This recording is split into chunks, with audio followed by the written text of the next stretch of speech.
Bu darsimizda kompyuterimizdagi internetni sozlashni ko'rib chiqamiz. Biz hozir LAN kabeli orqali kompyuterimizni internetga ulaganmiz. Buni ko'rsatishim mumkin. Mana bu tarmoq orqali ulangan. Qaranglar, bundan oldin biz birinchi qilayotgan ishimiz kompyuterimizda o'zi internetga kiradigan driver bormi yoki yo'qmi, o'shani ko'rib chiqamiz. Bizda kompyuterimizda LAN kabellar uchun alohida driver bo'ladi va Wi-Fi uchun esa alohida driver bo'ladi. Driverimizni birinchi tekshirib olamiz. Dispetcher ustroysiga kirib, setting adapterga kiramiz. Qaranglar, mana bu Wi-Fi adapteri.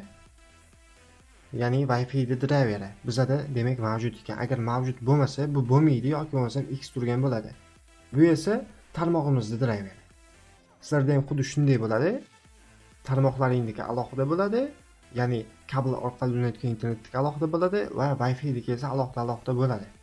Shuni tekshirib olishlaring kerak, bu bormi yo'qmi. Agar bular bo'lmasa ishlamaydi.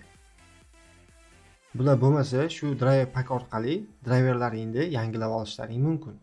Endi biz buni sozlamasga kiramiz. Открыть parametr internet qilamiz. Kirdik. Kirganimizdan keyin Настройка parametr adapter degan joyi bor, o'shanga kiramiz. Ko'pchilikda bu tomonda qaranglar, bu tomonda kimlarnikidir o'chiq turadi-da. Bir namuna sifatida ko'rsam, mana shunaqa turadi. Agar sizlar tarmoq bilan ishlamoqchi bo'lsalaring, tarmoqni yoqib qo'yib, Wi-Fi ni iloji boricha o'chirib qo'ysalar bo'ladi.